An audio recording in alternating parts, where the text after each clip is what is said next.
Hello, my name is Harvey Scribner. I'm a facilitator for Code.org. I've been a facilitator since 2014, and I will be taking you today on a little tour of the Code.org website and some of the things that you can find on your teacher dashboard.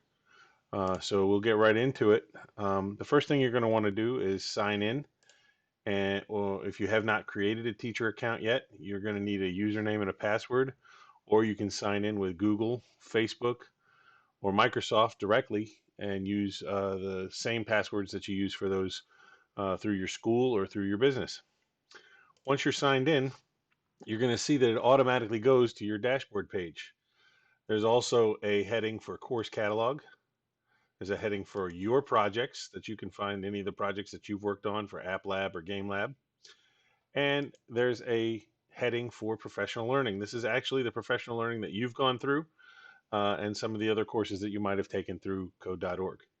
So we'll go right into the dashboard and I will show you some of the main features and how to create a class. So if I go into the code.org My Dashboard, you'll see professional learning. You can join that, and we are now switching to a virtual version of that learning, which is this is actually a part of. So if you've come across this video, you're already in our virtual learning, and if you want to learn more about other programs, there are new programs for you to check out. Underneath any announcement on the page, you'll see that there's a classroom section. We'll return to this in a minute when I show you how to create a classroom. But you can see that here are all the classrooms that I've created doing these trainings all the way back to 2014. Notice that the classrooms are created in chronological order. And when you create a classroom at the top, it automatically stays in the order that you've created them. So year by year, as you build your classrooms, you will see that those classrooms begin to build a pretty long list. So naming those classrooms and the naming criteria that you use can be very important. As you can see, back in the 14th, March 14th of 2017, I did a training at Lower Merion School District, Welsh Valley Middle School, and it's all in the title there. And I had 15 people that were attached to that. And then, so the name of your class will be here, the grade, the course that you choose, the number of students that join that course, the unique 6-digit ID code for that course, and then obviously you can go into this settings wheel and see some other good information about those courses. But this is a good resource for you to know that they're in chronological order, and they stay that way for as long as you have your account. If you go below, you see that there's a My Courses section. This is the section of the courses you're taking as an educator. So if you are teaching course A, like I have course A up here as one of the recent courses that I've used, you'll see that there's course A is the most recent course that I've gone into. You can also see that in 1718 version of the Computer Science Discoveries course, which I normally taught to my middle school classes, Computer Teaching Science Fundamentals is here, which is a course I was previewing, and then course D and course B, and then the parentheses behind each course is the version, the year version of the course that you're using, because now that they've had courses ever since 2014, as you choose courses for your students, you will see that there are different brackets behind them to show you which year of the course that you're using so that you know which references to use, which curriculum guides to use, and other lesson plans and things like that that you'll find online. So I can either continue the most recent lesson here, or I can click on View Course and go in and see the lesson plans and all the different activities for that course. I can also go down here to find a course. So if I click this button, um, I can click Find a Course and look for any of the courses that are in the curriculum, either by age or grade, or I can look at find a course by a specific type of learning that I want to give my students or learn for yourself. Underneath that, you'll see a resources page. The resources section actually gives you connection to the teacher community. This is when we go over some other things in the class and the coursework that we're talking about today. You will see a forum.code.org, which is your single resource for any updates that might have been created by other teachers and other code.org employees or staff. And this is a kind of a one-stop shop for you to find modifications, to find advice, to find questions answered, and it's a great resource for you. So for forum.code.org is under the teacher community. Professional learning, obviously there's other courses you can be taking, and you can click on that button to see that. Curriculum standards, this is going to give you all of your curriculum standards for anything that you need to list with your own data and your information to your administrators or the class. And then there is a button here for guest speakers, and you can invite a local volunteer to visit your class either in person or electronically. And it's a great resource for you to find local computer programmers and other industry professionals in your area and around the continental United States. Below the resources section, you'll find your projects that you've worked on. You can see later in the class, we're going to see this remix Coffee Bunny and how I remixed it to Red Bull Bunny. And then you can see one of the remixes that I created for the dance party and a really cool Captain Mario game that I came across that another student in some other school created that I happened to stumble across it and thought it was really cool.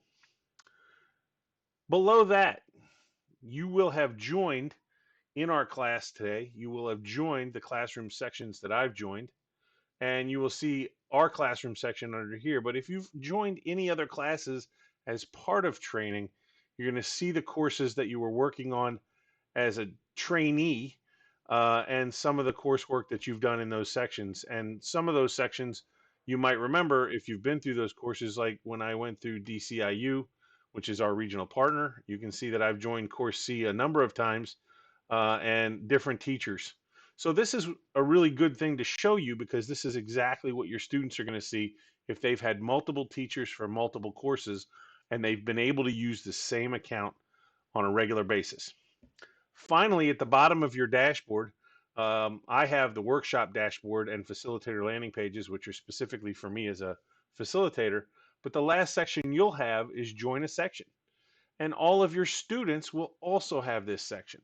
So you will be able to click that unique identifier. You can click join a section and add that unique identifier here in this section, this little box right here. And that will automatically join students that have previously accessed their code.org accounts in other grades or other classes, and they'll be able to join your specific class once you create it. So that being said, we're going to go back up to the top, and I'm going to show you how to create a class for your school. So if we get to the top of my courses, you'll see at the very top there is a button that says create a section. So you will click that button, and you can see it gives you some choices.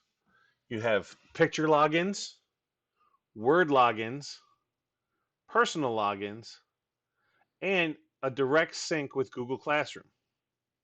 So if students in kindergarten, first or second grade have trouble recognizing their name on a computer screen, and the age for that is getting younger and younger all the time, you'll see that there is a picture login. That picture login provides you, once you create the class, with a class link, and each individual student will have a specific picture that will unlock their ability to go into that class. For students who can recognize their names online, and you create a Word login password, students will be required to have a 2-word randomly generated password to get into the class. Again, they'll have a link that'll be created by your unique identifier, your class identifier. And then once they get to that link, they will find their name on the screen, they will click their name, and then they will have to enter a randomly generated 2-word identifier.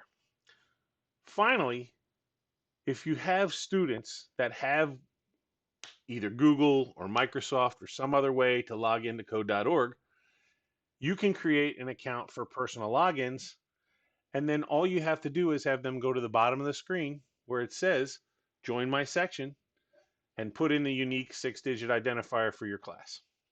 So I'm going to create a picture login class for this section as an example, and we're going to assume that I'm teaching in the first grade. And I'm going to put Philadelphia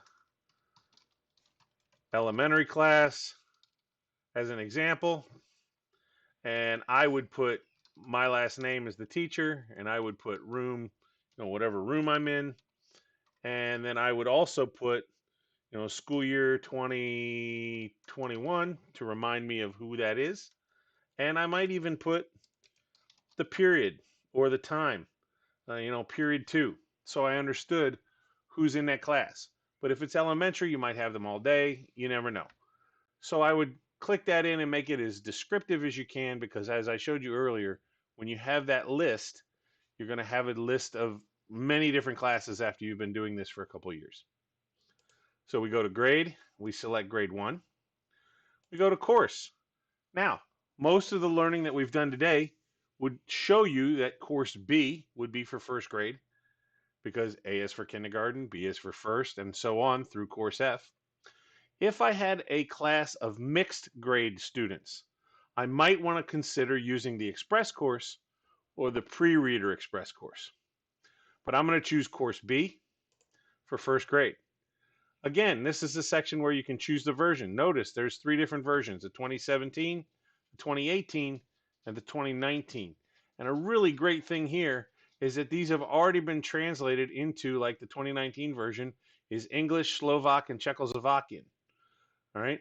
The 2018 version is English, Italian, and Slovak. The 2017 is English, Hindi, Italian, Slovak, Spanish, Latin America version, and Spanish, Spain version. So if you have some ESL students that are in your class, you might want to consider one of the older versions that are translated into more languages. It might help you out. But for this, I'm going to choose the 2019, which is the most recent version. I always enable lesson extras. No matter how young the students are, these are extra assignments that you could even say, hey, we did this lesson today. Go home and do the lesson extras with your parents. Go home and show them what they're doing in class. Parents, families are always interested. That's standing homework in my class, is to go home and show somebody what you learned today.